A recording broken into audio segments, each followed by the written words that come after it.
Good afternoon, ladies and gentlemen. Happy Thursday. We have beautiful weather for baseball today. Clear skies, about 75 and sunny here in Hyannis, as the Hyannis Harbor Hawks, with the 8-6-1 record, host the first place Cotuit Ketteleers with an 11-5 record. As I just mentioned, the Ketteleers, are in first place in the West Division for the Cape Cod Baseball League, and the Hyannis Harbor Hawks sit in fourth place in the same division.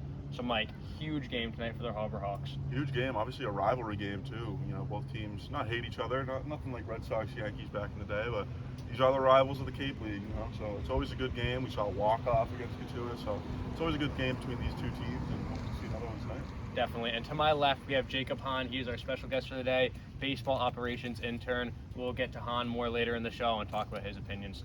But Mike, first, why don't you tell us about First Responders Night, which is tonight here at McKeon Park. Tonight is First Responders Night here at the park. We're going to have a lot of first responders in attendance. There's going to be an antique fire truck, SWAT Bearcat, ambulance from Coastal Medical Transportation, and a police cruiser here. We're also doing a 50-50 raffle where they're giving away a custom-made bat, a baseball bat, if you will, that has all these cool things. I'm looking at a picture now, flames and Hyannis logos, the orange and blue that you love for the Hyannis Harbor Hawks, all the first responder logos. And 50-50 raffle tonight will only be for first responders. All the first responders will get 5 free tickets, and they won't be selling tickets other than that. So it should be super cool. There's a bunch of charities involved. Yeah, it should be a fun night. Huge thank you to Barnstable Police Department, Hyannis Fire Department, and Coastal Medical Transportation for all their help and support. But it should be a really fun night here at McKeon Park, and first responders all over the place should be in attendance. Definitely. So if you guys weren't planning on already and you're in the area, make sure to get down from McKeon Park. It should be a great one today with some really fun stuff today, Mike. Yeah, definitely. And while we're on tonight, let's take a flashback to last night in Harwich against the Mariners. Great 10-3 victory for the Hyannis Harbor Hawks last night. Mr. Hahn, we scored 6 runs in the 8th inning. What did you see last night in our big victory? It was a very, very exciting comeback. Another comeback for the Harbor Hawks. I mean, we've been trailing in pretty much every game we've played at some point, but we still 2 games above 500. This team just has so much fight, doesn't give up, and comes from behind no matter how big the lead is. So it was really exciting to see the boys fight back with a nice patient approach there in that big 8th inning. No one trying to do too much, working walks against a pitcher struggling to throw strikes, and I really like seeing that patient approach leading to some runs last night. Definitely. Like you said, come from behind win. We talked to Coach last night after the game. Coach made his first game back, Mike. Yeah. And we started the game 1-0, fell down 3-1. But like you said, Hahn, there was no quit. They came back, they fought their way back, and they made it. Yeah, I mean, a Harwich team that usually doesn't make mistakes like that and had a pretty rough game to their standards. A lot of, misplays in the field. You saw Mike Sirota round first. You go all the way from first to home on a pickoff move where he genuinely got picked off. Like, weird stuff that happened all game. But yeah, like Hahn said, beautiful game from the offense, from the pitching. Only had one really bad inning where the pitching gave up 3 runs, and then after that, shut everything down and held on to win the game 10-3. So great game all around for the Harbor Hawks, and hope to see another one tonight. Yeah, definitely. A 9-5 Harwich team entering the game last night, so not a team you'd expect to see all those errors and have pitchers that, quite frankly, couldn't find strikes towards the end of that game. But regardless, the Hawks came out with the win. Big 10-3 victory. That's something that we really needed to help boost us up in the standings, as the West Division's been a gauntlet so far this year. Yeah, 100%. Need those wins to keep coming. Like you said, 2 wins above 500 right now, and got to keep them coming to hopefully get a better seed for the playoffs. Definitely, and keep them coming. Hopefully we will tonight. Can't dwell on the past of tomorrow. Let's look at today's game. Pitching matchups. Mike, why don't you look at our pitching matchup for the game tonight? For today, for Hyannis, it's the same matchup as last game between Hyannis and Cotuit. We have Zach Volker on the mound for us, 15 appearances, 2 starts with a 6.18 ERA, 43.2 innings pitched, and 32 strikeouts at school.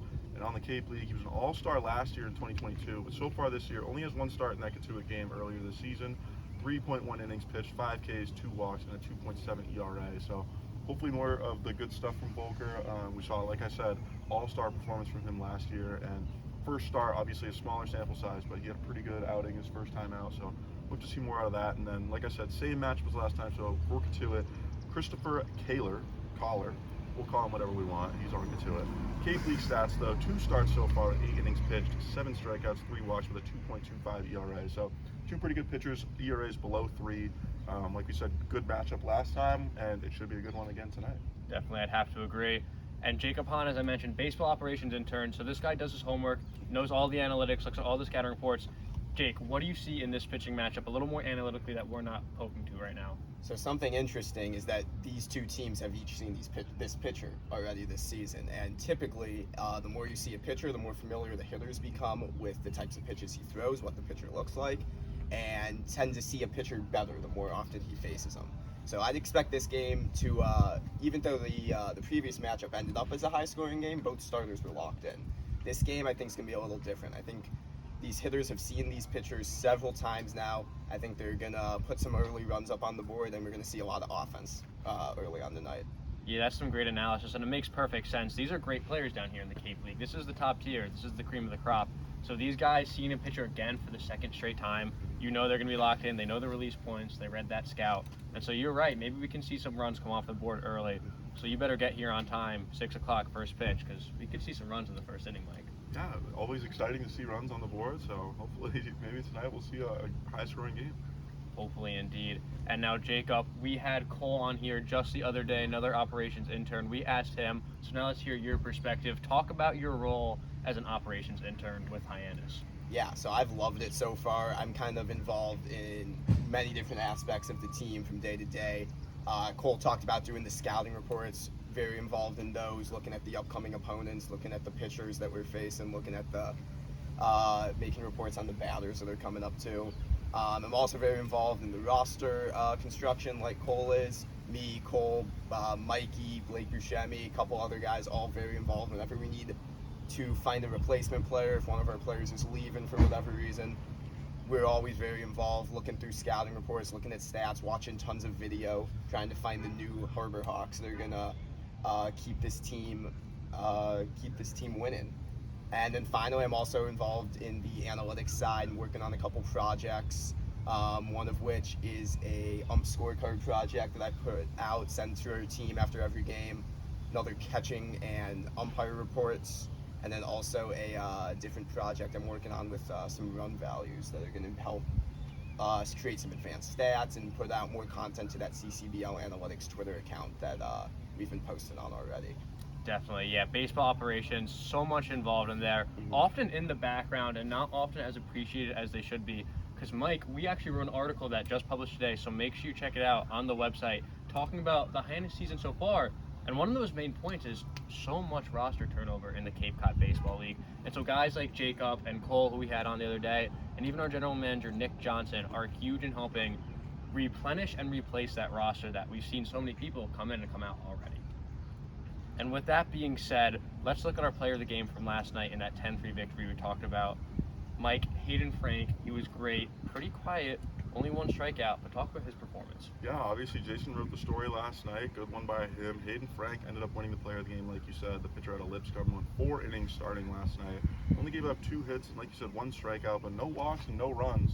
That's basically what you want out of a starting pitcher. 4 innings, which is a good chunk, especially for the Cape League. You're looking for guys to go into that third or fourth inning.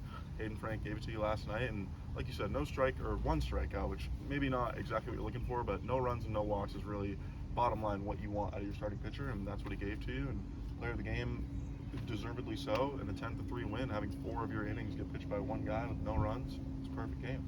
Definitely, you can't really ask for much more for a starter.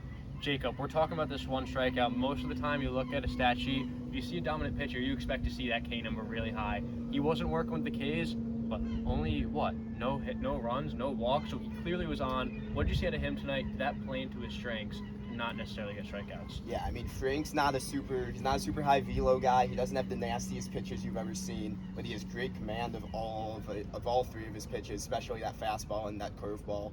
And he's able to locate them well, fill up the strike zone, and induce a lot of weak contact by keeping the ball on the edges of the zone. So in the Cape League with the wood bat, you don't necessarily need to strike everyone out to have success. You just need to be able to locate, hit your spots, keep the ball on the edge of the zone, and you're not going to give up a lot of hard contact if you can avoid that heart of the plate.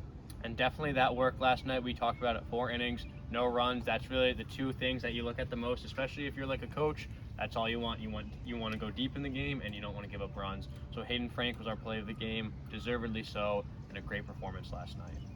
With that being said, let's go on to our final segment. You guys know what time it is. Time for us to predict our players of the game for tonight's matchup. Mike, why don't you go first? Yeah, I'm going to start off. I'm going to go with the middle infielder, Eric Snow. I picked him last game in my mind. I wasn't on the show yesterday, but you know, I was behind the camera yesterday. I was thinking though, I was like, Eric Snow's gonna get it. He didn't win, but in my opinion, he was in contention. He had a pretty good game last night, and like we said earlier, it could be a high-scoring game. These guys have seen these pitchers before, and I think Eric Snow's got it in him. You know, we've seen those quads. I've talked about it probably like 10 times on this show. Those quads, man, bigger than my entire body. Like, this guy can hit jacks, and we've seen it at school. We haven't seen it yet. I think the power's going to come into play tonight. I think, you know, you watch him field in the infield, guy's just smooth. He's like butter out there, you know? So I like Eric Snow. I like him to have a big game tonight, and that's my pick. Mike, is that an official home run prediction out of you tonight? I just want to clarify that on air because that would be a great call if he We'll gets call it. a home run for Eric Snow tonight, first in the Cape League. We'll call it right now. You heard it. Eric Snow, if you see this, I got you. I'm locked in. You heard it here first. Not only was that the player of the game pick, we had a homer pick tonight out of Mike Maynard, so hopefully we can get that correct. Me, personally, I'm going to go with Brody Donay, a guy who struggled a little bit last night, went 0 for 4, but has been really an unsung hero for the team so far, hitting .240 this season, 1 homer and 5 RBIs. And something I think a little that's gone under the radar, Mike and Jacob, I'm sure you're all over this, he leads the team in walks with 9 walks. So he's getting on base a lot, especially with those walks, and I think he's going to keep getting on base tonight and maybe have a few more big hits because we know he has the power. Yeah, I think that's a good pick, bro. He's changed his approach up at the plate a little bit, shortened up, not striding the 2 strikes anymore. And even though he was 0 for yesterday, he seemed to put together some good at-bats and always is patient hitter, not chasing. I think that's a good pick. But for my player of the game, I think I'm going to go with Will Taylor, outfielder from Clemson. He last time in this same matchup, he came through with the 3 RBI single that tied the game. Had another couple clutch hits throughout those 2 Cotuit games last week, and came off the bench last night with a clutch hit to give the Harbor Hawks the lead in that famous 8th inning. So Will Taylor is my pick tonight. He's been hot. I think he's going to drive in a few runs and lead the Hawks to a victory. I think that's a great pick, Jacob. A very popular pick on the show, and deservedly so. Will Taylor has been excellent since he's arrived on the Cape so far. Like you said, that single or the first baseman's head, really, without it, who knows if we have that awesome comeback the other night against Cotuit here. So thank you guys so much for joining us. Jacob, thanks so much for being on. Mike, thanks for joining me again as always. Thank you guys for watching. Go Hawks. Go Hawks. Go Hawks.